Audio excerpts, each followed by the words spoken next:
UPSI दरोगा में सबसे जो इम्पोर्टेंट फेज है जो मेंटल एप्टीट्यूड का, वो यहाँ से शुरू होता है। और यहाँ पे आपको अपना नियम कानून, नैतिकता, एथिक्स, सारी चीज़ों को ध्यान में रखते हुए प्रश्न को अटेम्प्ट करना है। और जिन लोगों ने चैनल को सब्सक्राइब नहीं किया, प्लीज़ आप लोग सब्सक्राइब कर लीजिए, जिससे कि और अच्छी से अच्छी चीज़ें आपके सामने लाई जा सकें। अभी सीरीज़ के बाद में आगे प्लान है कि कुछ क्लासेज जो हैं वो, चाहे वो मेंटल एप्टीट्यूड है या रीजनिंग है, 5 से 10 पेज में, जिससे कि पूरा का पूरा 100 क्वेश्चन, 100 मार्क्स जो है वो मिल सके, 40 क्वेश्चन हो सके, ईजिली हो जाएंगे। 5 से 10 पेज में ही केवल बताना है, बस ज़्यादा कुछ नहीं बताएंगे। ऐसे ही मैथ में भी है तो 3 4 5 पेज बता देंगे, बस उससे बाहर होना ही नहीं है, आएगा ही नहीं। ठीक है, बस उसके बाद केवल प्रैक्टिस करना है। आपको ये देखना है कि हाँ कौन कौन से किस लेवल के क्वेश्चन पूछे जा रहे हैं। चलिए इसको हम लोग शुरू करते हैं। इसको कई बार लोग इग्नोर कर देते हैं कि हाँ चलो ठीक है, नहीं ये हो जाएगा, लेकिन इसमें गलतियाँ बहुत होती हैं। और आप देख सकते हैं, इसको मैंने अटेम्प्ट किया है और उसमें मेरे सारे सही हैं, बट एक क्वेश्चन गलत हो गया, वो भी थोड़ा गलती की वजह से, असावधानी बरतने की वजह से। पहला प्रश्न देखते हैं। और यहाँ पे देखो लीगलिटी और जो नैतिकता है, लीगल एक्शन वहाँ पे लेना है। आप समझ लो कि आप दरोगा हो और दरोगा समझ के फिर इसका जवाब देना, फिर आप इसका सही जवाब दे पाएंगे, अन्यथा की स्थिति में आप गलत कर देंगे। तो कुछ जगह ऐसे हैं जहाँ पे आपको लीगली एक्शन लेना है, कुछ जगह ऐसे हैं जहाँ पे आपको लीगली एक्शन की जगह पे नैतिकता को ध्यान देना है। जैसे पहला प्रश्न देखते हैं, आइए। कार में सामान भरते समय आपने देखा कि एक महिला को उसका नशे में धुत पति घर छोड़ने के लिए चिल्ला रहा था। आपको क्या करना चाहिए? फर्स्ट, दूसरे ईंधन स्टेशन पर जाएंगे। सेकंड, उसके पति से पता करेंगे कि क्या गलत है और समस्या का समाधान अपने ऊपर लेंगे। थर्ड, उसके पति को थप्पड़ मारेंगे। फोर्थ, दोनों को जेल में डालेंगे। अब इसमें क्या है कि बहुत लोग सोचेंगे कि यार दूसरी ईंधन स्टेशन पर चले जाएं, उसका पति नशे में, क्या मतलब है? कोई कहेगा थप्पड़ मार दे, जेल में डाल दो, उसके ऊपर कार्रवाई होनी चाहिए। नहीं, सबसे पहले आप पता करेंगे कि क्या गलत है और जो समस्या का समाधान है वो क्या हो सकता है। ठीक है, क्योंकि वो अगला इंसान क्या है, नशे में। ठीक है, तो इस बात का बहुत ज़्यादा मतलब ध्यान रखेंगे। तो जो सेकंड ऑप्शन है कि उसके पति से पता करेंगे कि क्या गलत है और समस्या का समाधान अपने ऊपर लेंगे कि ठीक है ये समस्या है, इसको हम सही कर दे रहे हैं। नेक्स्ट प्रश्न हम लोग देखते हैं कि भारत में किस न्यायालय को औपचारिक शिकायत की आवश्यकता के बिना अपराध का संज्ञान लेने का अधिकार है और वो स्वयं आपराधिक कार्यवाही शुरू कर सकती है? तो इसका मतलब ये है, प्रश्न आप समझ गए होंगे। जैसे मान लीजिए कि कहीं पे कोई क्राइम हो रहा है या कहीं कोई क्राइम हो गया या क्राइम होने की संभावना है, तो ये कोई ज़रूरी नहीं है कि आप जाकर के एप्लीकेशन दें या सूचित करें या इत्तला करें या एप्लीकेशन दें तभी कार्रवाई होगी। आप ना भी करें तो भी वो खुद से ही अपना आपराधिक कार्रवाई शुरू कर सकता है। तो कौन कर सकता है? मजिस्ट्रेट कोर्ट कर सकता है, सुप्रीम कोर्ट कर सकता है, उच्च न्यायालय कर सकता है, या ऊपर के सभी। मजिस्ट्रेट कोर्ट क्या होती है? जो कोर्ट डिस्ट्रिक्ट मजिस्ट्रेट होते हैं या एसडीएम साहब होते हैं, उनकी जो कोर्ट होती है वो मजिस्ट्रेट के नाम से होती है। ठीक है, ये ऐसी धाराओं का होता है जिसमें छोटे मोटे क्षुद्र जो है गलतियाँ वगैरह जो होती हैं वो उसमें आती हैं, जिसमें न्यायिक प्रक्रिया की और उसकी ज़्यादा ज़रूरत नहीं होती, क्षुद्र दंड होते हैं, तो वो मजिस्ट्रेट कोर्ट होती है। अगर न्यायिक मजिस्ट्रेट हो जाता है मतलब जुडिशियल कोर्ट हो जाती है, जहाँ पे आप सीधे सीधे कहाँ चले गए, कोई ना कोई वहाँ पे जज होगा। यहाँ पे क्या होंगे? मजिस्ट्रेट होंगे। तो इसमें जो सारे ऑप्शन है वो सारे के सारे सही हैं। यानी कि कोई एसडीएम है, कोई पुलिस है। अगर पुलिस को रिपोर्ट नहीं भी किया गया तो देखते होंगे कि कई बार झगड़ा हो गया, मारपीट हो गया, तो पुलिस अपने आप संज्ञान ले लेती, जा कर के पहुँच जाती। तो आप सोचते हैं अरे यार क्या यार, पुलिस वाले का पागल है क्या, मतलब चले आ रहे हैं ज़बरदस्ती, मतलब झगड़ा हुआ है, मारपीट हुआ, खुद ही पूछ रहे हैं क्या है क्या नहीं। तो खुद से क्यों? क्योंकि उसको ये अधिकार है। ठीक है, उसके अलावा पुलिस के अलावा जो सुप्रीम कोर्ट है, हाई कोर्ट है या मजिस्ट्रेट कोर्ट है, इन सबको अधिकार है कि बिना किसी शिकायत के औपचारिक वो उस पर एक्शन ले सकते हैं, आपराधिक कार्रवाई शुरू कर सकते हैं। नेक्स्ट क्वेश्चन देखते हैं। आपको बाजार में गाय का मांस बेचने की शिकायत मिली थी, जबकि राज्य में इस पर प्रतिबंध है, आप कैसी प्रतिक्रिया देंगे? फर्स्ट, इसे खरीदेंगे। सेकंड, उन्हें बिक्री बंद करने के लिए कहें क्योंकि ये प्रतिबंधित है। थर्ड, उनसे इससे नियमित आधार पर बेचने के लिए कहेंगे या कुछ भी नहीं करेंगे। तो यहाँ पे जो ऑप्शन में दिया हुआ है उसके हिसाब से सेकंड सही है कि उन्हें बिक्री बंद करने के लिए कहें क्योंकि ये प्रतिबंधित है। बट अगर ऑप्शन में इसके साथ ये भी अगर जुड़ा हुआ है कि उनके ऊपर फिर अग्रिम कार्रवाई करेंगे क्योंकि प्रतिबंधित चीज़ें जो होती हैं वो है नहीं, और जो प्रतिबंध लगा है तो आप बेच नहीं सकते हैं, ठीक है, और ये बात उनको पता होती फिर भी अगर बेच रहे हैं तो पहले तो बिक्री बंद करवाएंगे और फिर उसके ऊपर कार्रवाई भी करेंगे जो कानूनी कार्रवाई है, ठीक है। नेक्स्ट प्रश्न की तरफ चलते हैं। भारत में वन्य जीव सुरक्षा एवं संरक्षण को किस कानून के अंतर्गत संबोधित किया जाता है? भारतीय वन अधिनियम, पास अधिनियम, पीसीपीएनडीटी अधिनियम या शिक्षा का अधिकार अधिनियम?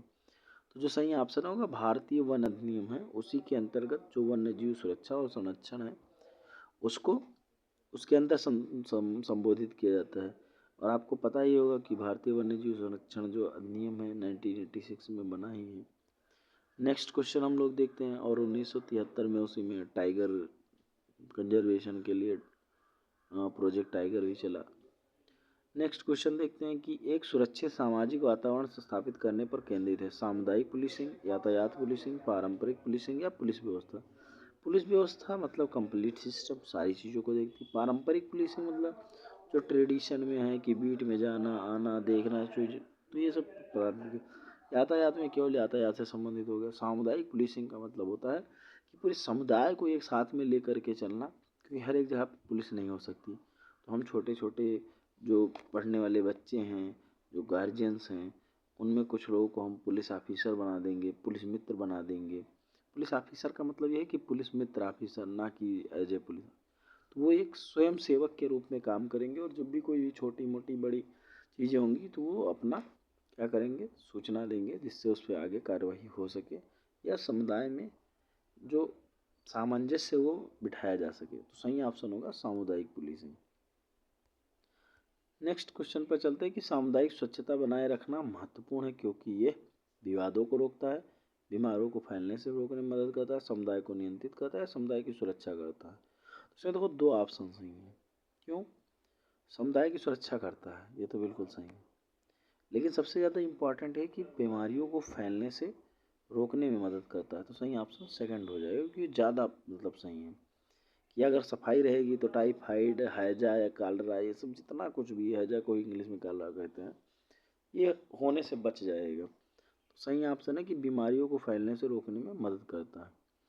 आपको अपने अधिकार क्षेत्र के किसी सुदूर क्षेत्र में बार बार होने वाले छोटे मोटे अपराध के बारे में प्रतिवेदन प्राप्त होता है। अब जैसे मान लीजिए आप कहीं पोस्टेड हैं किसी थाने पे, आप थाना अध्यक्ष हो गए, इसके बाद में आपको पता चलता है कि आपके थाने से 30-35 किलोमीटर, 32 किलोमीटर, 25 किलोमीटर, 28 किलोमीटर, अब कोई कहेगा इतनी दूरी पे थाना नहीं होता है।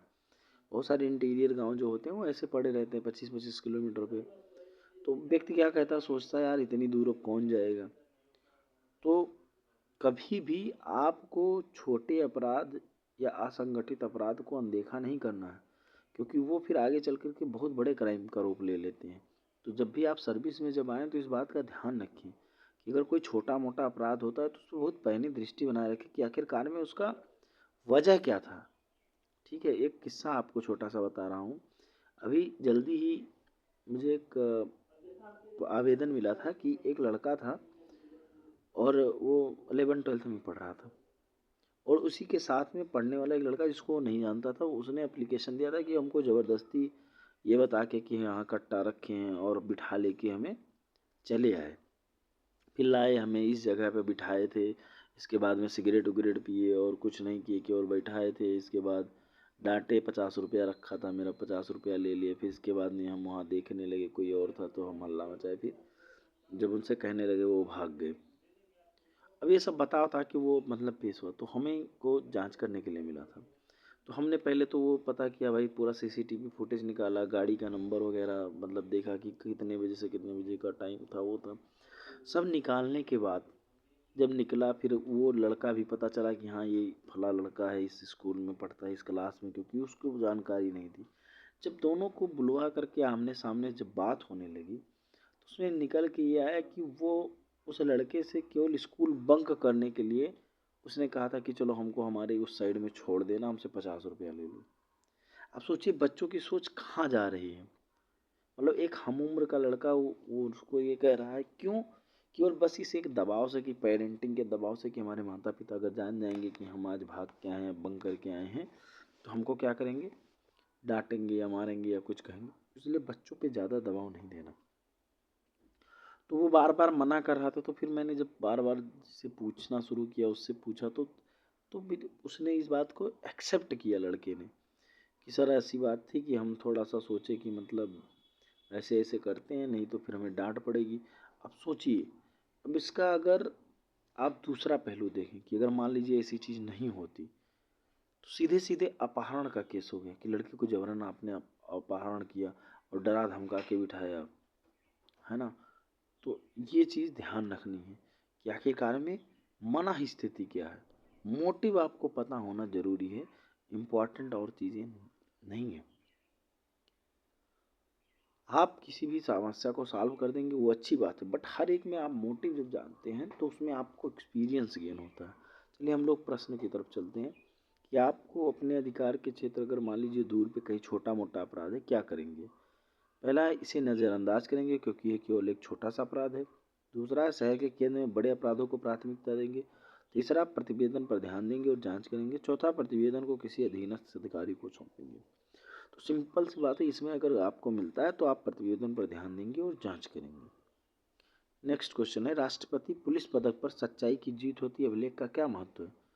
जो एक आप कभी सर्विस में आएंगे और अगर मेहनत करेंगे तो आपको सीधे प्रेसिडेंट मेडल मिलता है, पुलिस मेडल।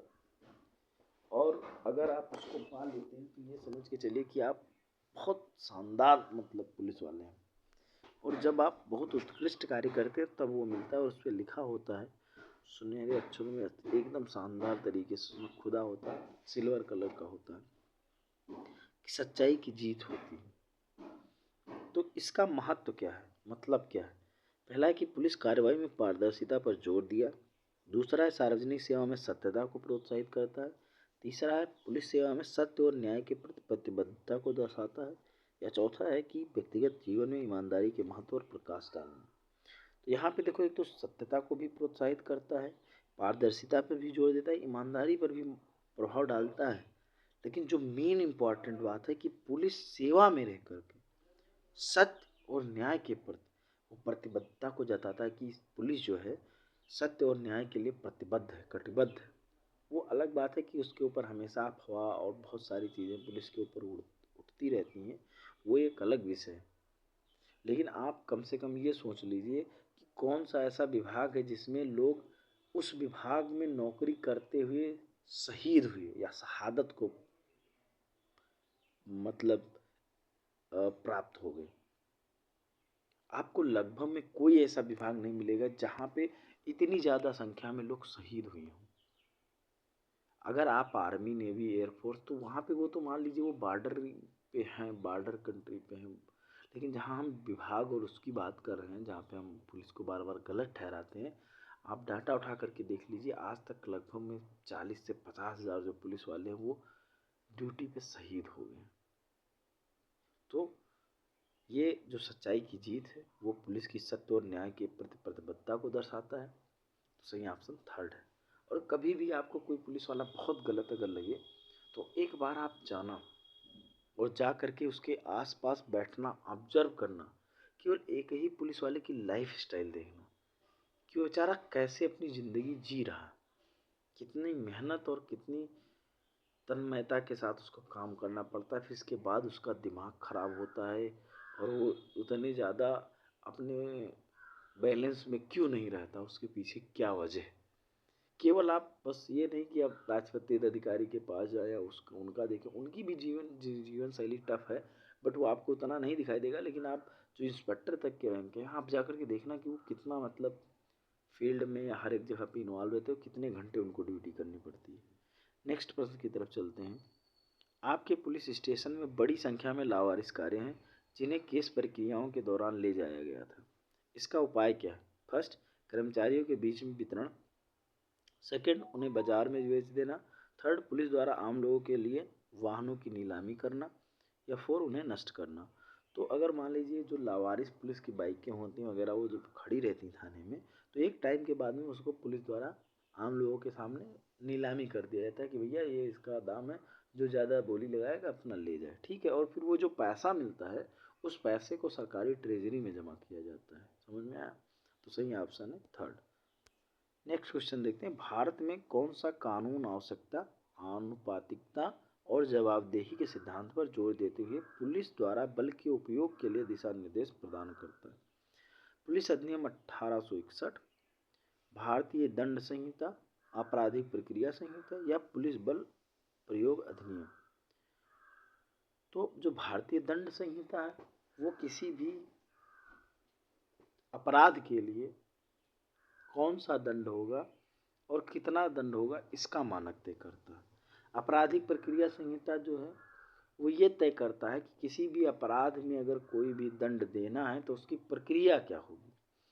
पुलिस बल प्रयोग अधिनियम में यह बताया जाता है कि पुलिस बल को का प्रयोग जो है वो कैसे कैसे और किस तरह किया जाएगा, या पुलिस बल का उपयोग अगर हमें करना, उसका प्रयोग अगर करना है तो हम उसको कैसे करेंगे, उसका सीक्वेंस क्या होगा। लेकिन जो कानून आवश्यकता, अनुपातिकता और जवाबदेही के सिद्धांत पर जो जोर देता है वो पुलिस अधिनियम का 1861 का लॉ है। तो सही ऑप्शन होगा फर्स्ट, पुलिस अधिनियम 1861। नेक्स्ट क्वेश्चन है, भारत में केंद्रीय औद्योगिक सुरक्षा बल, सेंट्रल इंडस्ट्रियल सिक्योरिटी फोर्स, जिसको CISF कहते हैं, कि प्राथमिक भूमिका क्या है? साइबर अपराधों की जांच करना, सीमा सुरक्षा, औद्योगिक और बुनियादी ढांचा सुरक्षा या दंगा नियंत्रण अभियान? ये बहुत आसान सा सवाल है, प्रश्न में ही जवाब है। कह रहा है जब केंद्रीय औद्योगिक सुरक्षा है तो जो औद्योगिक और बुनियादी ढांचा है उसकी सुरक्षा करना CISF की जिम्मेदारी।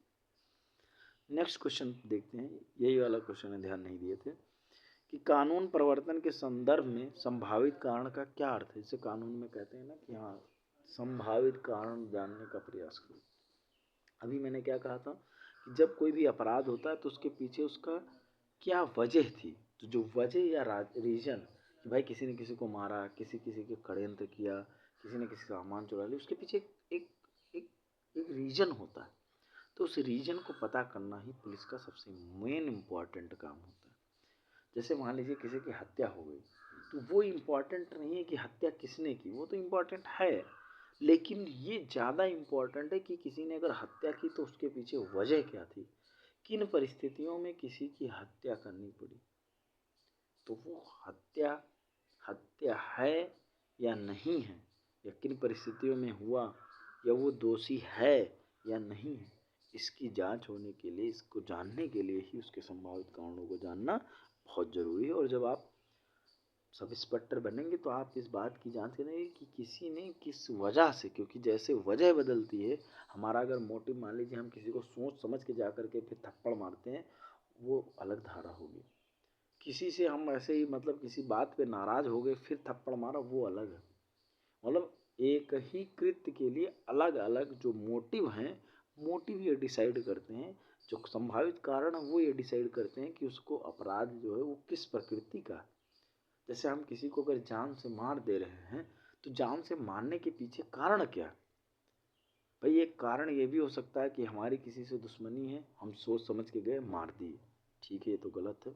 लेकिन हम अपने घर से बाहर निकले थे और बाहर निकलते हुए किसी ने मुझे घेर लिया, मारना शुरू कर दिया, हमने अपनी जान को बचाने के लिए अगर उनके ऊपर अटैक किया और उसमें से किसी की मृत्यु हो गई, तो एक हत्या वहाँ भी हुई, लेकिन वहाँ पे कारण क्या था? कारण ये था कि हमने अपनी जान बचाने के लिए किसी की जान ली। एक तीसरा पहलू देखते हैं, हम अपने घर में सोए हुए थे, आप अपने घर पे सो रहे हैं, रात्रि में कोई आदमी नकबजनी करके, यानी कि दीवार तोड़ के या सेंध लगा करके, गांव में कहते हैं, आपके घर के अंदर घुसा, या बलपूर्वक घर के अंदर घुसा, असलहे के साथ, कट्टे के साथ आपके पूरे परिवार को बंदी बनाना और वो करना कि सामान लूटना, लूट खसोट करना, और आपके पास पता चला लाइसेंसी बंदूक है, आप तुरंत उसे गोली भी मार सकते हैं। आपके ऊपर ये अधिकार है, आपको ये राइट है कि पहले कार्रवाई होगी चलेगी, लेकिन जब चीज़ें होंगी आप छूट जाएंगे, आपको कुछ नहीं होगा। ये ध्यान रखिए। आपको अपने जीवन को बचाने का भी उतना ही अधिकार है। अगर कोई भी चीज़ अगर आप पे इतनी हावी हो जाए कि वो आपकी जान लेने पे आमादा हो जाए, तो आप अपनी जान की बचत के लिए आप किसी को मृत्यु भी कर सकते हैं। तो जो संभावित कारण का अर्थ होगा, क्या होगा? अपराध का एक प्रशंसनीय कारण, तलाशी लेने या आरोप दायर करने का औचित, एक प्रबल संदेह, या सबसे संभावित अपराधी। तो सही ऑप्शन होगा तलाशी लेने या आरोप दायर करने का औचित, कि क्या ऐसा औचित है। ठीक है, यही ध्यान देंगे। अगला है, आपको किसी चल रहे मामले में संबंधित गोपनीय जानकारी तक पहुंचने के लिए एक करीबी दोस्त से अनुरोध प्राप्त होता है, उचित प्रक्रिया क्या है? मतलब मान लीजिए कहीं आपका कोई मामला किसी का चल रहा है, किसी के गांव में मारपीट हो गई। अब मारपीट हो गई, उसमें पुलिस कार्रवाई क्या कर रही है? आप पुलिस में, और आपकी उससे दोस्ती उसके घर में किसी से या किसी एक बच्चे से, और उसने कहा यार भाई पता करके बता दो। तो ये नहीं कि आप भाईचारे में उसको पता करके बताएंगे, क्योंकि उससे क्या होगा, जो केस होगी उसकी गोपनीयता भंग हो जाएगी। अब पता चल रहा है, मान लीजिए हम उसको जेल ले जाना चाह रहे हों, और आपने पहले गोपनीयता भंग कर दी, रास्ते में उन लोगों ने अटैक कर दिया, या पहले से ही किसी और अन्य तरीके से, भाई राजनीतिक दबाव और वो अन्य सारी चीज़ें आएंगी, तो कभी भी क्या कार्यवाही कर रहे हैं इसको जल्दी डिस्क्लोज नहीं करना है बिफोर रीचिंग द कोर्ट। आप ये बिल्कुल नहीं जल्दी बताएंगे, इसको प्रयास करेंगे जितना कम से कम मतलब क्लोज रख सकें। तो पहला ऑप्शन है कि जानकारी अपने मित्र के साथ साझा करना, क्योंकि विश्वास आवश्यक है। सेकंड, कानूनी और नैतिक बाधाओं को समझाते हुए विनम्रतापूर्वक मना कर देना।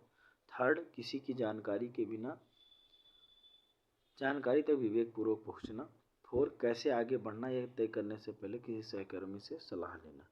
तो भैया सीधा सा सिंपल सा बात है, उसको बताना कि भैया ये कानूनी और नैतिक बाध्यता है और इसको हम नहीं कर सकते। सेकंड ऑप्शन एकदम सही। नेक्स्ट क्वेश्चन है, एक छात्र ने अपने शिक्षक के अनुचित व्यवहार की शिकायत की है, आप इसे कैसे संभालना चाहते हैं? फर्स्ट, शिक्षक को बुलाएं, उससे माफ़ी मांगने को कहें। सेकंड, इसकी सूचना उसके माता पिता को देंगे। थर्ड, शिक्षक के खिलाफ शिकायत दर्ज करेंगे। या फोर, इसकी सूचना उसके प्राचार्य को देंगे। तो जब शिक्षक छात्र में कोई अनुचित व्यवहार की अगर शिकायत होती है, तो आप सीधे सीधे शिक्षक के खिलाफ शिकायत दर्ज करेंगे। आप चाहे टीचर हों या कुछ भी हों, लेकिन अगर ऐसी कोई बात होती है तो आपके खिलाफ अगर शिकायत दर्ज होगी तो आईपीसी की धारा 294 है, उसी के तहत होगी। तो इस बात का ध्यान रखें। अगला प्रश्न है कि भारतीय संविधान में अवशिष्ट शक्तियों की प्राथमिक भूमिका क्या है? अवशिष्ट शक्तियां जो हैं वो उनकी प्राइमरी जरूरत क्यों हो? राष्ट्रपति के लिए विशेष रूप से शक्तियां आरक्षित करना, प्रधानमंत्री के लिए विशेष रूप से शक्तियां आरक्षित करना, किसी अन्य सूची में शामिल न किए गए मामलों से निपटना, या अंतर्राष्ट्रीय संबंधों को विनियमित करना। अब देखो, इसको समझने के लिए एक छोटी सी बात हम लोग समझते हैं। जैसे हमारे लोगों के भारतीय संविधान है, उसमें 3 तरीके की सूचियां हैं। एक तो केंद्र की जो सूची है, संघ सूची, राज्य सूची, और एक समवर्ती सूची जिसमें दोनों विषय हैं। अब जैसे मान लीजिए जैसे जैसे समय अपडेट होता है, आर्टिफिशियल इंटेलिजेंस का युग आ गया, एआई आ गया। अब एआई मान लीजिए किसी भी का विषय नहीं है, ना तो संघ का है, ना राज्य का है, ना समवर्ती सूची का है। भाई उसके किसी की कैटेगरी में आएगा, लेकिन मान लीजिए उसमें नहीं आता है, या इन फ्यूचर ऐसी कोई सब्जेक्ट, ऐसा कोई विषय अगर लिस्ट होता है, तो उस पर उस मामले से निपटेंगे कैसे? तो उसके लिए ये अवशिष्ट शक्तियाँ होती हैं। तो किसी अन्य सूची में शामिल न किए गए मामलों से जब निपटना होता है, तो उसके लिए अवशिष्ट शक्तियों का प्रयोग होता है। नेक्स्ट क्वेश्चन हम लोग देख लेते हैं। नेक्स्ट क्वेश्चन में यह कह रहा है कि आप एक जटिल मामले की जांच कर रहे हैं और बाहरी दबाव बढ़ रहा है, आप तनाव को कैसे प्रतिबंधित करेंगे और जांच पर ध्यान केंद्रित करेंगे? तो पहला कह रहा है तनाव पर ध्यान नहीं देंगे और बिना रुके काम करते रहेंगे। सेकंड है सहकर्मियों और वरिष्ठों से समर्थन लेंगे और मानसिक स्वास्थ्य बनाए रखने के लिए ब्रेक लेंगे। बाहरी दबावों के प्रति लचीला दिखने के लिए भावनाओं को बोतल में रखेंगे,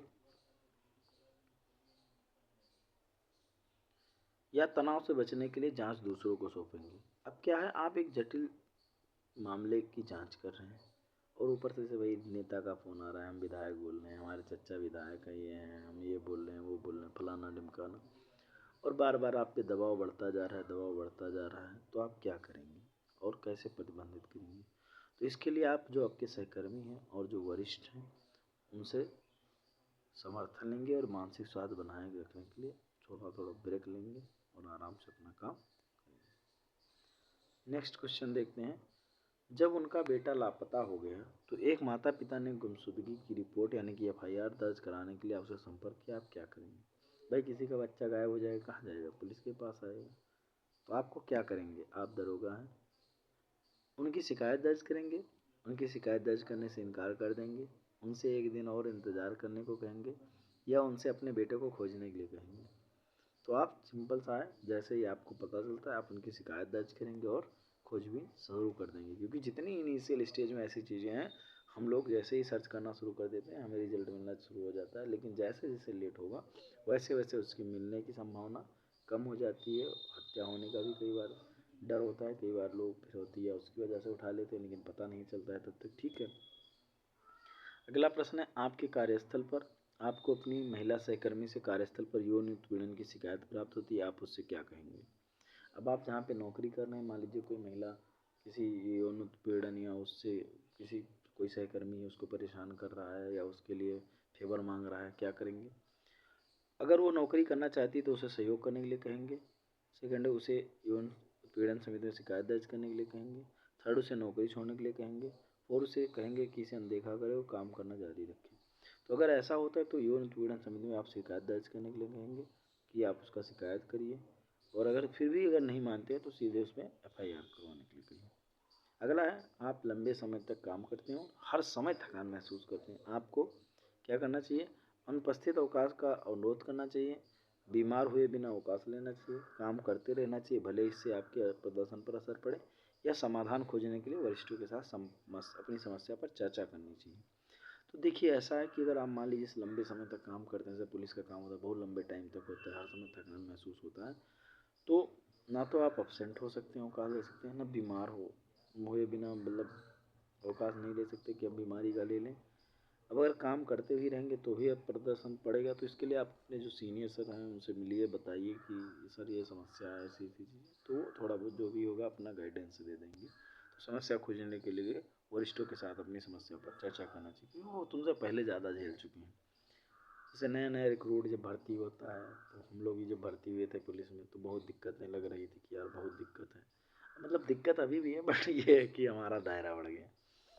अगला प्रश्न देखते हैं कि एक महिला अपने पड़ोसियों की देर रात तेज संगीत बजाने की आदत के बारे में शिकायत दर्ज कराने के लिए आपके पुलिस स्टेशन जाती है, आप कैसे प्रतिक्रिया देंगे? अब ये देख लो, ये थोड़ा सा एथिक्स और नैतिकता का सवाल है।